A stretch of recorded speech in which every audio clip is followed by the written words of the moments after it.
Friends நீங்கள் பார்க்கலாம் நம்ம ஜூஸ் டப்பா பயங்கரமாக டேமேஜ் ஆகிருக்குங்க பாருங்கள். அடிச்ச இடத்துல அப்படி ஒரு கிழிஞ்சிட்டு அடிச்ச இடத்துல அப்படி எல்லாமே கிழிஞ்சு ஓடிட்டு நம்ம டெஸ்டிங்க்கு நம்ம டெஸ்டாயர் பேட் கூட ஸ்டெம்பர் பாலை யூஸ் பண்ண போகிறோம். இந்த ஸ்டெம்பர் பால் தான் நார்மலாக நம்ம கிரிக்கெட் விளாடுறதுக்கு யூஸ் பண்ணுறோம். இந்த ஸ்டெம்பர் பால் நம்ம டெஸ்டாயர் பேட்டு கூட என்ன ஆகுதுன்னு தான் பார்க்க போகிறோம்.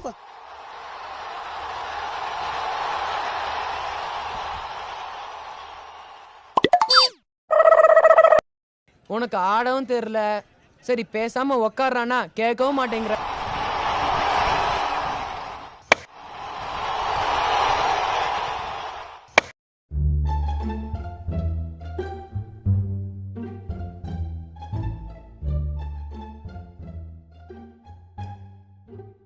நீங்க பாருங்க நம்ம டெஸ்டாயர் பேட்டால நம்ம ஸ்டெம்பர் பாலோட நிலைமை அப்படி போய் குத்திட்டு நிற்குது பயங்கரமா. அப்படி குத்திட்டு அந்த இது அப்படி எப்படி இருக்குது பாருங்க. அப்படி போய் அப்படி அந்த ஒரு இது அப்படி குத்திட்டு பயங்கரமானது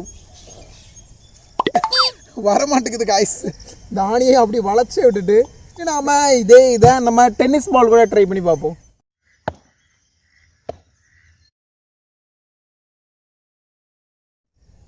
ஃப்ரெண்ட்ஸ் நீங்கள் பார்க்கலாம் நம்ம டென்னிஸ் பாலை திரும்ப திரும்ப போட்டு அடித்தோம். ஆனால் அதில் ஒரு சின்ன சின்ன டாட் மட்டும் தான் விழுந்துருக்குது. ஆனால் சின்ன சின்ன ஹோல் விழுந்துருக்குது. ஆனால் அது பெரிய அளவில் அதை பாதிக்கலை.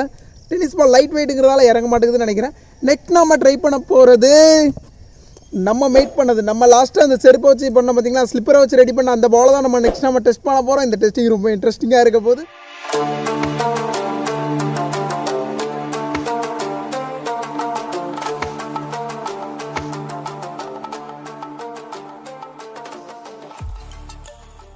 ஃப்ரெண்ட்ஸ் நீங்கள் பார்க்கலாம் நம்ம டெஸ்டாயர் பேட்டை பாருங்கள். நம்ம ரெடி பண்ண பாலை எப்படி பிடிச்சி வச்சுருக்குன்ட்டு அப்படி பயங்கரமாக அப்படி உள்ளே இறங்கி இருக்குது. இந்த ஆணிலாம் அப்படி பயங்கரமாக உள்ளே இறங்கி இருக்குது. இறங்கி அப்படி பிடிச்சி வச்சுருக்குது. வரமாட்டேங்குது காய், செம்ம ஸ்ட்ராங்காக இருக்குது. அப்பா இங்கே பாருங்கள் எத்தனை ஹோல் விழுந்து கிடக்குன்ட்டு. ஹோல் விழுந்துருக்கு, சைடில் அவ்வளோ டேமேஜ் ஆகிருக்குது. வேறு லெவல் காய்ஸ்.